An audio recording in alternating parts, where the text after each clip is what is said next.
Hello అండి, welcome back to మన communication skills classes. So మనం ఈ జర్నీలో కొంచెంగా ఇంగ్లీష్ ఎలా మాట్లాడాలి, ఇంగ్లీష్ని ఎలా మాస్టర్ చేయాలి అనేది నేర్చుకుంటున్నాం కదా.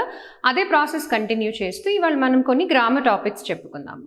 సో మనం చెప్పుకోబోయే గ్రామర్ టాపిక్లోకి వెళ్ళే ముందు, before we start of with our grammar topic, let us understand first of all what takes to make our grammar sound right, our language sound right. So what we do is, when we talk a language, we talk in meaningful sentences. అంటే meaning వచ్చే వాక్యాలు, meaningful వాక్యాల్లో మనం సంభాషిస్తాం ఏదైనా భాషలో, right? So ఈ సెంటెన్సెస్ని ఎలా మాట్లాడాలి అనేది వాళ్ళు మనం తెలుసుకుందాం. అసలు సెంటెన్స్ అంటే ఏంటి? కొన్ని గ్రూప్ ఆఫ్ వర్డ్స్ని జతపరిస్తే వచ్చేదాన్ని సెంటెన్స్ అంటారు. కానీ any group of words, any order, will that make a sentence? No. A group of words set in a particular order making complete sense. A group of words set in a particular order making complete sense. That is called a sentence. అందుకే sentence అన్నారు. దానిలో sense ఉంటుంది కాబట్టి దాన్ని sentence అన్నారు. Sense లేనిది not a sentence. As simple as it can be కదా. So ఒక సెంటెన్స్ని మనం ఫ్రేమ్ చేసినప్పుడు కానీ, ఒక సెంటెన్స్లో మనం మాట్లాడినప్పుడు, అంటే సంభాషించినప్పుడు కానీ, దాంట్లో ముఖ్యమైనది ఇంగ్లీష్ లాంగ్వేజ్ పరంగా చెప్పుకోవాలంటే దాంట్లో అతి ముఖ్యమైన కాన్సెప్ట్ సబ్జెక్ట్. సబ్జెక్ట్ అంటే ఏంటి? సబ్జెక్ట్ అంటే ఇంగ్లీషు, మ్యాథ్, గ్రామరు, జాగ్రఫీ అనుకుంటున్నారా? By the way, English, Hindi and Telugu వీటిని లాంగ్వేజెస్ అంటారు, సబ్జెక్ట్స్ అంటారు. అలాగే మ్యాథ్, సైన్స్, సోషల్ స్టడీస్, మిగతా ఇతర వాటిని సబ్జెక్ట్స్ అంటారు. సో ఇంగ్లీష్ లాంగ్వేజ్లో సబ్జెక్ట్ అంటే ఏంటి? సబ్జెక్ట్ అన్నప్పుడు ఒక సెంటెన్స్ పరంగా చూస్తే ఆ సెంటెన్స్ కానీ, ఆ వాక్యం కానీ దేని గురించి మాట్లాడుతోంది? What does that sentence talk about? Who or what? ఎవరి గురించి కానీ, దేని గురించి కానీ మాట్లాడడం జరిగినప్పుడు ఆ సెంటెన్స్లో దాన్ని సబ్జెక్ట్ అంటారు. For example, the car is expensive. అంతేనా? ఈ వాక్యం దేని గురించి మాట్లాడుతోంది? కార్ గురించి మాట్లాడుతోంది, రైట్? సో ఈ సెంటెన్స్ సబ్జెక్ట్ వచ్చేసి కార్. ఇంకొక సెంటెన్స్ చెప్తే, ఇది వాట్ కదా. What is the sentence about? Car. What is expensive? The car is expensive. మీరు వాట్ ఈజ్ ఎక్స్పెన్సివ్ అనే క్వశ్చన్ వేసినప్పుడు ద కార్ ఈజ్ ఎక్స్పెన్సివ్ అనే ఆన్సర్ వచ్చింది కాబట్టి the car becomes the subject. ఇప్పుడు ఇంకొక sentence, Amar is a brave boy. Who is a brave boy? Amar is a brave boy. So ఈ sentence subject వచ్చేసి Amar.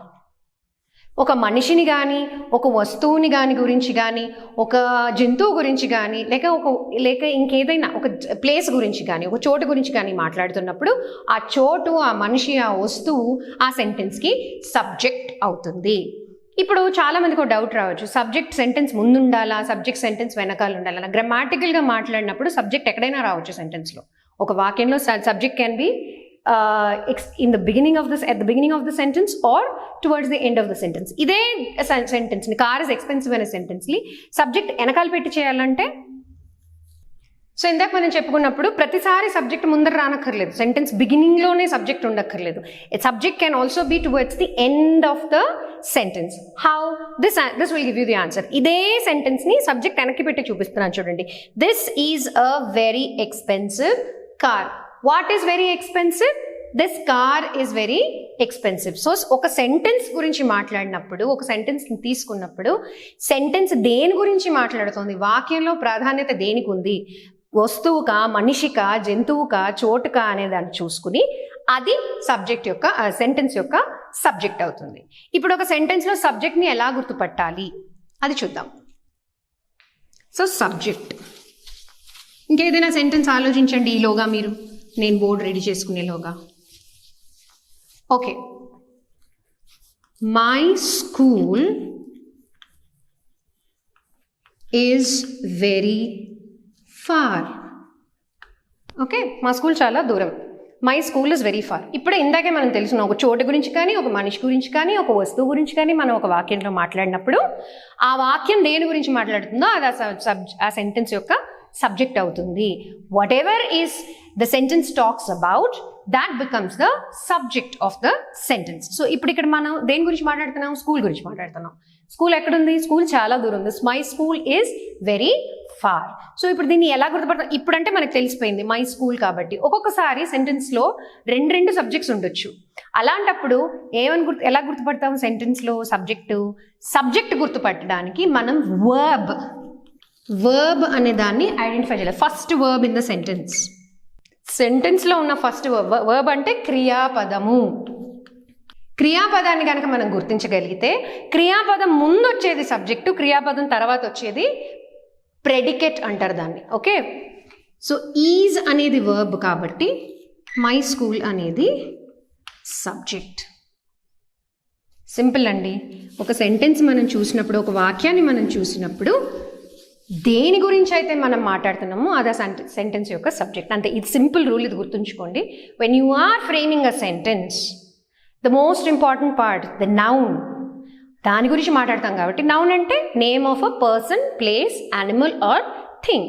So ultimately ఈ 4 మీకు సబ్జెక్ట్ రూపంలో ఎనీ వాక్యంలో మీకు కనిపించేది ఇదే. So that is the story of subject of a sentence. మరోసారి సబ్జెక్ట్ తర్వాత వచ్చేది సెంటెన్స్లో ఏంటి అనే దాని గురించి తెలుసుకుందాం. ఇప్పుడే మనం ప్రస్తావించుకున్నాము వర్బ్ అండ్ ప్రెడికేట్. సో మరోసారి మనం వర్బ్ అండ్ ప్రెడికేట్ గురించి ఇంకో ఎపిసోడ్లో తెలుసుకుందాం. థ్యాంక్ యూ అండి.